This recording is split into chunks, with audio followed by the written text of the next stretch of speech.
everybody. Happy Sunday and welcome back to The Vision.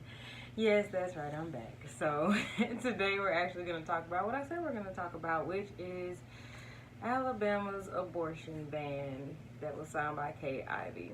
Now, please take a look.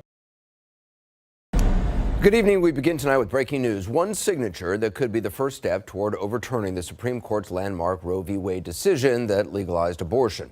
Just over an hour ago, Alabama's Republican Governor Kay Ivey signed into law the most restrictive abortion bill in the country.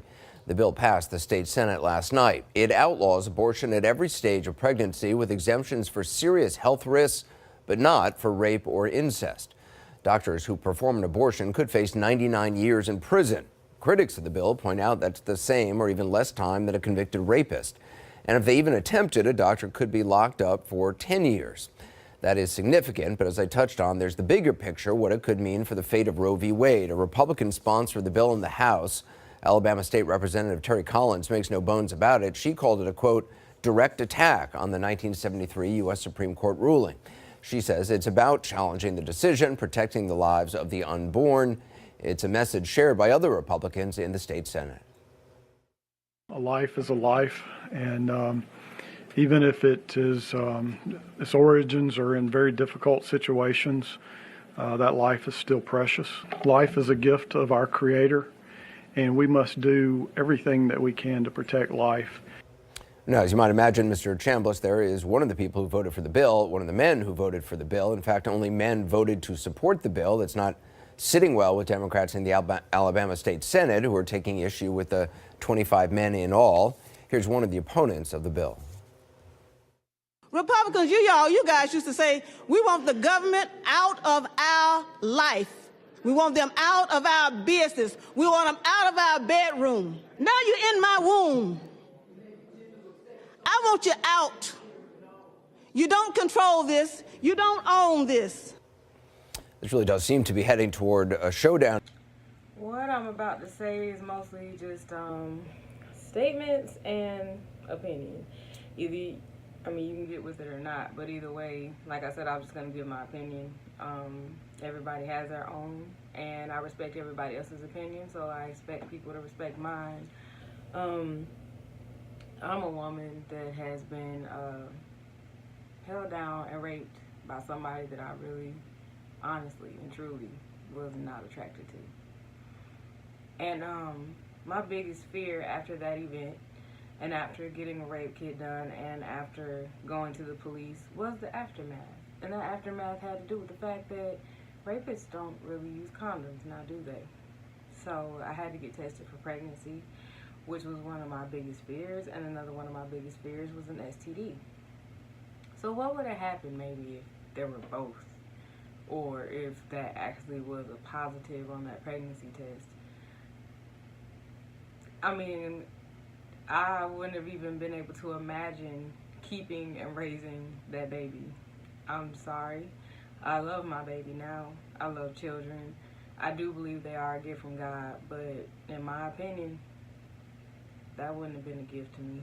That wouldn't have been a gift from anybody but the devil if you asked me about it, because I didn't want it and I didn't ask for it, and it wasn't a part of the plan of my life. And if that was just put on me in that way, forcefully, but I'm in a state where they're telling me that I have to have this baby, and that a doctor that actually helps me and knows that I'm going through that type of pain would get more years than the man who raped me.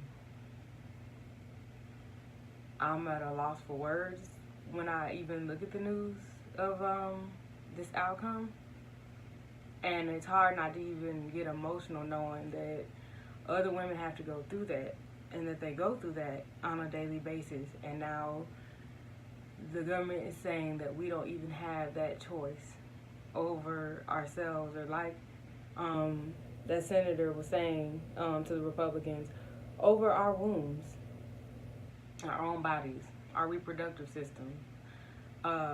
25 men voted for that bill, and I don't understand why men have any say in how we can have a child or how we can have a baby, when these are the same men who are not going to help you if the father's not around or if you don't have the funds to actually take care of the baby.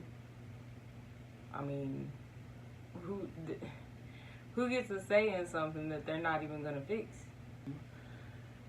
I can only pray that this is overturned, because not only is it an issue with that, but even everybody knows that we're all adults. And what do adults do? Exactly whatever they want to do and what they feel. This is true for reproduction, things like suicide, things like mental illness. Anything that an adult feels that they're going to do, they're still going to do it. So with that being said, you're giving the option for women to go ahead and just say forget a law and still try to go do something on their own at an unclean facility or in a non-medical environment, to where they could either kill themselves or do worse than they would have been if they had the baby. Abortion clinics give them the option and the right to actually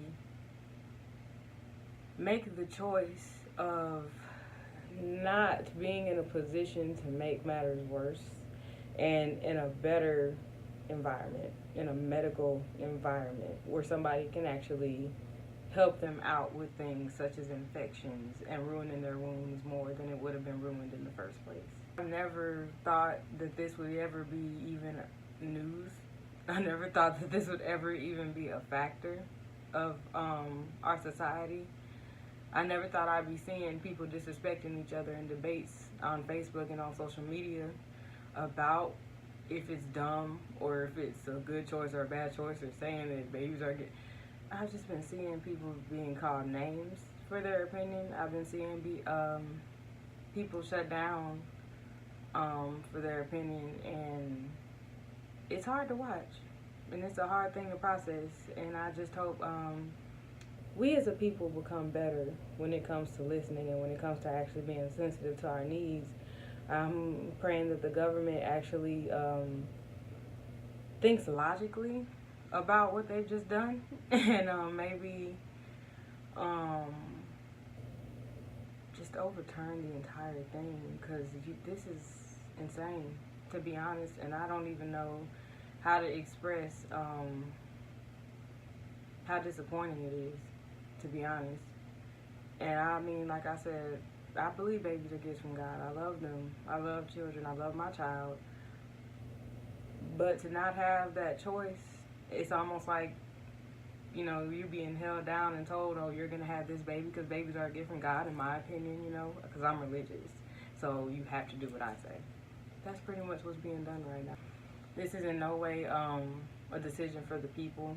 This is in no way a decision for the nation as a whole. This has to do with somebody's beliefs and them being a bigot and putting them off on everybody else.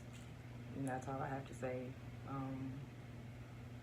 on that bit of news, because I just still am trying to process it, and I kind of follow it every day, hoping that it changes for the better, and it still hasn't. So we'll just keep, I guess, updated on it, and I'll just keep probably being disappointed. So if you guys have any opinions or any statements on it, or if you have something that you want to get off your chest about it, I would say by all means you can. You can email me, DM me, you can comment on here if you want to, but everybody has their own beliefs, and everybody has their own ways of living, and everybody's is different. So for you to not respect someone else's ways of living, and for you to try to put yours off onto them, is just selfish, to be honest. So try my best to always take into factor people's backgrounds and upbringing, the things that they believe have to do with not me, but with what they've been around most of their life before they met me.